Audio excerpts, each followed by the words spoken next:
Pernah nggak sih kalian berjanji kepada diri kalian sendiri untuk lebih produktif, untuk tidak menunda-nunda pekerjaan, untuk lebih sering berolahraga, tapi pada keesokan harinya kalian tidak melakukan janji itu, atau kalian ingkar janji dengan diri kalian sendiri?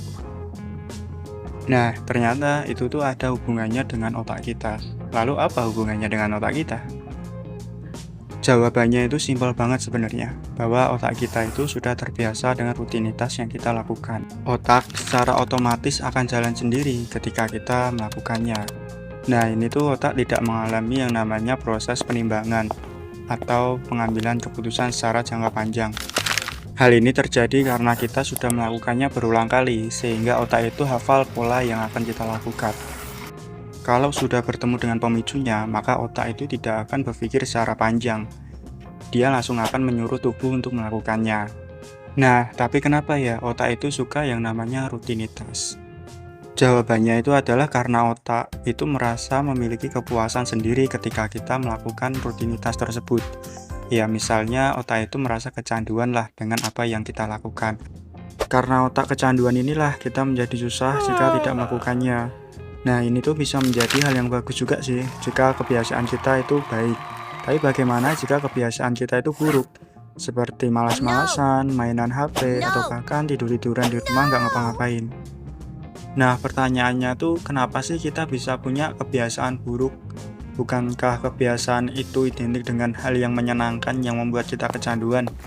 Bukankah kebiasaan buruk itu justru merusak tubuh kita? Apa sebabnya kita punya kebiasaan buruk?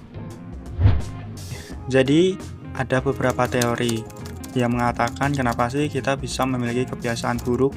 Salah satunya dari penyair yang satu ini. Nah, beliau itu berkata bahwa manusia itu memiliki paradoks yang membuat manusia ini lebih tertarik melakukan sesuatu yang membuat dirinya terpacu atau tertantang. Hal ini tuh bisa terjadi karena dua faktor sih. Yang pertama yaitu genetik atau keturunan dari orang tua. Terus yang kedua itu zat tertentu yang kita konsumsi. Nah, bagian otak ini tuh mengurusi yang namanya emosi sama pengambilan keputusan. Makanya jika ada salah satu bagian otak kita yang tidak berkembang, kita itu akan sulit untuk membedakan mana yang baik, mana yang buruk, karena otak kita tidak mampu mengambil keputusan yang benar. Nah, pertanyaan tuh bagaimana kita bisa nyetop kebiasaan buruk? Sebenarnya tuh ada beberapa hal sih yang bisa kalian lakukan untuk nyetop kebiasaan buruk. Salah satunya yaitu cari pemicunya. Pemicu kenapa kalian bisa ngelakuin hal tersebut. Contohnya, ketika kalian stres, kalian langsung milih untuk ngemil. Nah, kalian tuh bisa menggunakan cara lain seperti olahraga ataupun jalan-jalan. Dengan hal tersebut, mungkin kalian bisa mengurangi rasa stres kalian. Yang kedua itu coba deh teman-teman kasih reward kepada diri kalian sendiri.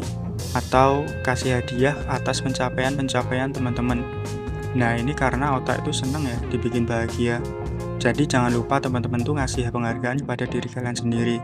Tapi kalian harus ingat ya bahwa untuk membangun sebuah kebiasaan baik itu seperti kalian juga membangun kebiasaan buruk yang lalu, yaitu harus konsisten.